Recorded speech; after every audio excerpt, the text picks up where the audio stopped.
गोदा ते नर्मदा जलयात्रेचे अहिल्यानगरीत भव्य आगमन. आमदार संग्राम जगतापांच्या वतीने जंगी स्वागत. गोदा ते नर्मदा पुण्यश्लोक अहिल्यादेवी होळकर जलयात्रा 2026चे शनिवारी सायंकाळी 6 वाजता अहिल्यानगर शहरात उत्साहात आगमन झाले.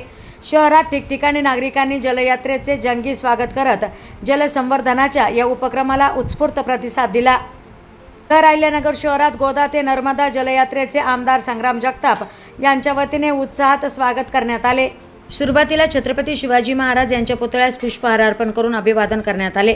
तदनंतर माळीवाडा मार्गे जलयात्रा डॉक्टर बाबासाहेब आंबेडकर पुतळ्याकडे वळाली.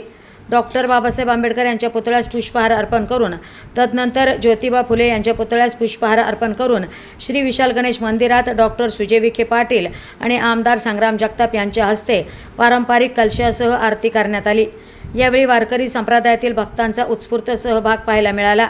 तर महिलांनी देखील फुगडी खेळत पारंपरिक उत्साहाचे रंगतदार दर्शन घडवले. या जलयात्रेत आमदार संग्राम जगताप आणि माजी खासदार सुजय विखे यांच्या एंट्रीने रंगत आणली. याप्रसंगी आमदार संग्राम जगताप, डॉक्टर सुजय विखे पाटील, महापौर ज्योतिताई गाडे यांचा फेटा बांधून घोंगडी आणि काठी देऊन सत्कार करण्यात आला. हे विशेष. याप्रसंगी आमदार संग्राम जगताप आणि डॉक्टर सुजय विखे यांना पावली आणि फुगडी खेळण्याचा मोह आवरता आला नाही. त्यामुळे या कार्यक्रमात आणखीनच रंगत आली.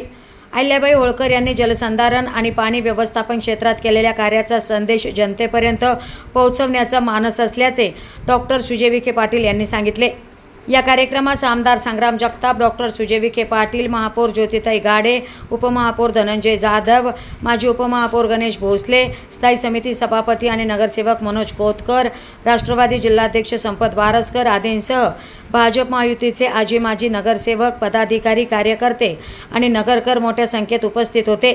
जलयात्रेसंदर्भात माजी खासदार सुजय विखे यांनी डिजिटल अहिल्यानगरशी संवाद साधताना अधिक माहिती दिली.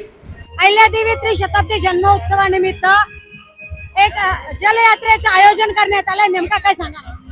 माननीय मुख्यमंत्री देवेंद्र फडणवीस साहेबांच्या मार्गदर्शनाखाली आणि जलसंपदा मंत्री माननीय विखे पाटील साहेब आणि गिरीश महाजन साहेब यांच्या माध्यमातून पुण्यश्लोक अहिल्याबाई होळकर यांच्या जन्मोत्सव व त्रिशताब्दी असा सुवर्णयोग जुळून आलेला आहे.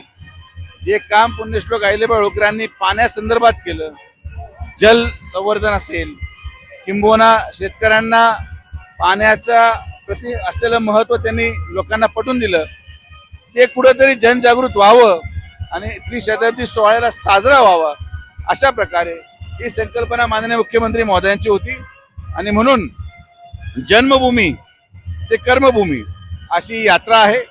यामध्ये चोंडीहून यात्रा सुरू केली आणि जिथं त्यांची कर्मभूमी आणि समाधी आहे महेश्वरला मध्य प्रदेशमध्ये, तिथे यात्रेची समाप्ती होणार आहे. आपण अहिल्यानगरचे रहिवासी आहोत आणि अहिल्यानगरच्या नावाला शोभेल असंच काम हे महायुती सरकारकडून केलं जात आहे. आणि म्हणून सकाळपासून अत्यंत चांगला प्रतिसाद आम्हाला जनतेतून मिळतोय आणि यात्रा लवकरात लवकर अशीच गर्दी पुढे वाढत राहणार आहे. आज त्र्यंबकेश्वर मध्ये माननीय मुख्यमंत्री आणि पालकमंत्री सपत्नीक पूजा करून या कलशाची मिरवणूक काढण्यात आलेली आहे. काय सांगा? नाही, आता 2 रूट होते, त्र्यंबकेश्वर आणि एक तोंडीमधून. असे 2 रूट घेऊन उद्या शिर्डीमध्ये सगळे एकत्रित होणार आहेत आणि फोक अख्ख्यांचा एक सांस्कृतिक कार्यक्रम आपण घेतलेला आहे. अशा सगळ्या प्रकारे जेव्हा जनजागृती केली जाऊ शकते, मला असं वाटतं की नव्या पिढीला पुण्यश्लोक अहिल्याबाई होळकरांचं कार्य हे कळणं आवश्यक आहे.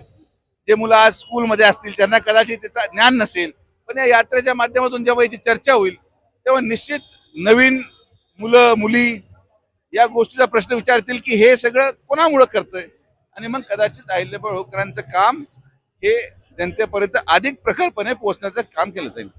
अहिल्यादेवी होळकरांचं नाव या तरुण पिढीपर्यंत पोहोचावं म्हणून आपला हा सगळा खाटाटोप आहे. मात्र अहिल्यानगर शहराचं नामकरण होऊन देखील अनेक ठिकाणी अहमदनगर वाचायला मिळतंय. काय सांगाल? ही जबाबदारी आमदार संग्राम जगतापने घेतलेली आहे. त्यांनी तो निर्णय घेतला आणि मला असं वाटतं की जिथं जिथं आपल्याला नावं दिसत आहेत, काही नावं टेक्निकल मुद्द्यामुळे असू शकतात, काही संस्थेची रजिस्ट्री महापालिकेसारख्या ठिकाणी सुद्धा अहमदनगर पाहायला मिळते. नाही, आता आम्ही त्याच्यावर निर्णय घेऊया की नेमकी काय टेक्निकल अडचण जर नसेल तर लवकरात लवकर मला वाटतं महिन्याभरात तो विषय बदलला जाईल. कारण की जर शहराचं नाव अहिल्यानगर असेल तर मला वाटत नाही की या सगळ्या ज्या गोष्टी आता राहिलेल्या असतील ते पुढच्या वर्षभरामध्ये आम्ही 100% पूर्ण करू.